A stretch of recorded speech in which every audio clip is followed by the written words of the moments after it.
Hi Josie, it's Fancy, and I see that you've made quite a lot of changes since we last saw this in Wednesday's design. First off, you're still going a bit around a corner with the purple. I can see where you try to sandwich, bringing up the blue, sandwich the purple by bringing up the blue more into the design. And then kind of the same with the yellow, so trying to get some more of that green in between. I can see what you're talking about with regards to the transparency.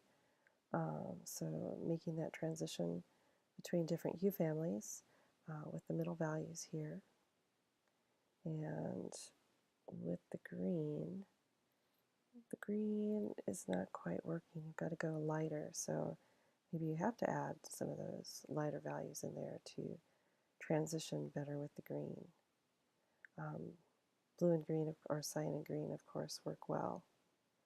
And then here, again, not vanishing, because purple is so much inherently darker with the color that's closest to its pure value compared to the blue.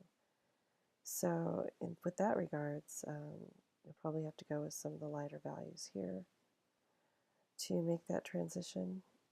So the green, so yellow will either have to, you'll have to make that vanishing boundaries.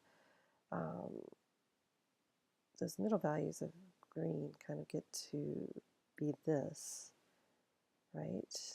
Kind of the pea green, and then, or the lighter values.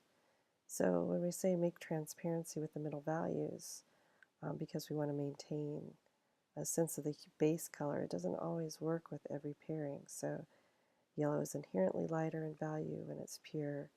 Green falls kind of in the middle of this value scale when it's pure. And then purple falls at the darker end of the value scale in its pure form. And cyan is kind of in the middle with green. So you have to make some adjustments. And the same here with the orange and the magenta. Though this works a little bit better. You've kind of found a happy medium. We can still tell that this is from the magenta family, and obviously this is orange. So that would be one way that you can get some of those lighter values in there. I'm trying to think of what else. This wasn't displeasing. If we look at the lighter values of blue, you don't have to have all the values equally represented.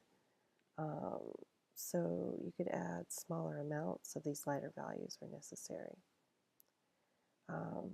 Especially kind of in the purple-blue area, because there's quite a high contrast here, right? So think about that as well. Here you've left the yellow values in, and that kind of works. We have to imagine that this whole thing will be printed and mounted on a gray crescent board. So you'll be able to much better see these lighter values that are kind of in the corners, especially this one here. So I understand your concern about the space restraint. That's always an issue. But you have really kind of a very, more than a nice start here, so I'm sure that you can work on a solution that meets all the requirements. Overall, good job. Just keep going.